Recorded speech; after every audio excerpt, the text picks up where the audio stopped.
Hello, ladies and gents, boys and girls, people of all ages, sexualities, and identities, and welcome back to another series review. And as we're in the theme of talking about Supergirl, I thought what better not to do than to go into detail and tell you about the Supergirl TV series. The TV series follows alongside the kind of comic book origins of Supergirl. Melissa Benice, I hope I pronounced that right. Please apologies to the actress if I butchered that name. But essentially, we find ourselves in this situation where we follow Kara Zor-El as she is about to be sent to Earth.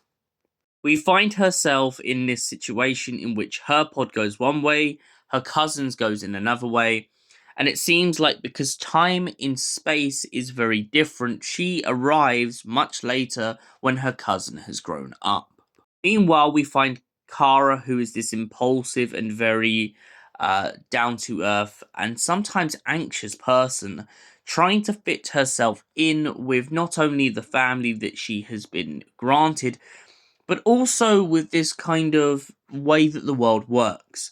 Kara is just so beautifully alien to everything that happens to her that all of a sudden, when she begins to fight crime and gets investigated by a secret organization that works for the government, she finds herself in a situation in which she is very confused at why she is being pulled up on it, especially when Superman already does her job.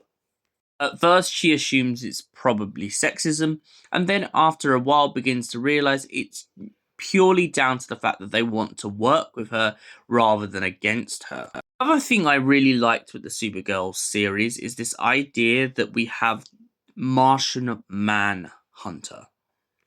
Who is Martian Manhunter? Well, to put it simply, Martian Manhunter is one of, if not the definitive key parts to the entire Justice League. However, in this series, Martian Manhunter serves not only as a guy who is trying to make up for the credence and problems of his past, but he is a guy who becomes a mentor to Supergirl in a way. He is the leadership that Supergirl kind of is anchored towards as she goes through all these trials and tribulations. At one point in the series, we even have Kara cross over with the Flash from the Flash series, and essentially a beautiful banter begins to break out between the pair of them. The team-ups between the Flash and Supergirl in the series are absolutely spectacular and hilarious. Kara and Barry just get one another. Also love the kind of mystery and inner tone behind Miss Grant, who is essentially Kara's boss.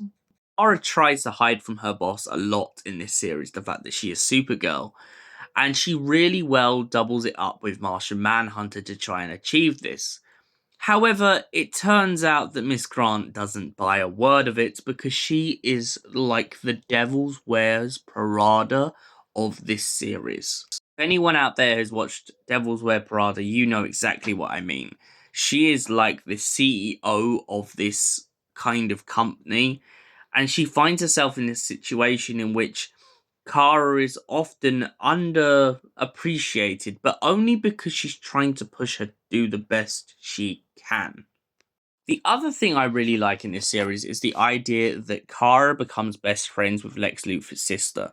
And I love the inner turmoil and constant conflict of when Kara first is introduced to Lex's sister, and the fact that she finds herself in this situation in which she's trying not to be judgmental, but due to the stereotypes in the past of Lex and his corporation, it's hard to see beyond that veil. However, Supergirl proves one thing throughout this entire series is that she will go above and beyond to at least open her heart to new people. We also find Kara finding a lot of turmoil with her past and finally realizing exactly what her parents had sent her to Earth for, and most importantly, the tragedy of learning that They actually made someone take the fall for her that didn't need to. I love the idea of how we get to watch the origins and, most importantly, this kind of collapse of Krypton as it begins to draw nearer and nearer to showing us all of the backstory behind Superman. I also love the bold departure from the idea of Kara babysitting her cousin, and I feel like that's most probably what's founded the future of a lot of the DC stories out there, is this idea that Kara is her own person. She doesn't have to babysit her cousin, even if that was the reason she was sent to Earth. I also like the fact that she doesn't let her family's history and the history of Krypton define who she will become. And that is why I give the Supergirl series a solid 8 out of 10. Thank you for watching, and we'll see you in the next series review. Until then, goodbye, stay beautiful, you beautiful people.